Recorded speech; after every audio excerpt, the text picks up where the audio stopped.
I recently did a video on a Spider-Man mask that you can control the eyes with a ring. And because I really love this mask, I decided to upgrade to the next step up, which is one that actually tracks your eyes and matches the mask. However, unlike the first one, this was a big mistake. Overall, while this company did an amazing job packaging it, like the other one, it didn't come in a more standardized box, which seemed a little strange since this one was so much more expensive. However, this wasn't a big deal. The thing that was a big deal is the instant smell. It smelled very musty, which is a smell you never want to have, especially when it's something electronic that goes on your face. Trying to give them a chance, I decided to let it air out for a while and try it after that, because I was still quite excited. After a couple of days, it was still smelling a little bit musty, but I decided to try and put it on. And this is when I found out it doesn't actually sense your eyes. It has little buttons on the face band that you need to push down with your eyebrows. Although this wasn't as cool as I was expecting it to be, it still would have been a nice upgrade over my other one since I would be hands-free. However, there were some other quality control issues, such as one of the buttons not actually being glued down,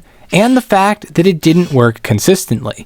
This is mainly due to the fact that it seemed to be built for people with flatter faces, and therefore didn't indent enough into my face for me to be able to use both of them at the same time. Simply put, I had to move the face attachment towards one side of my face to be able to reach the button. However, then my other eye couldn't reach the other button. Not to mention that it was also incredibly uncomfortable on your face, and I don't think I could wear it for much longer than 5 minutes. Though I probably could have improved it with some foam. However, the worst part was that I couldn't fit my head inside the mask while I was wearing the eye sensor. This is because they added a back plastic part that makes it unadjustable, something the much cheaper ring-controlled mask did an incredible job at, having plastic only in the front so that it really was one size truly fits all. So overall, while I love my ring-controlled Spider-Man mask, I would not suggest buying the eye-matching Spider-Man mask because it was a huge letdown.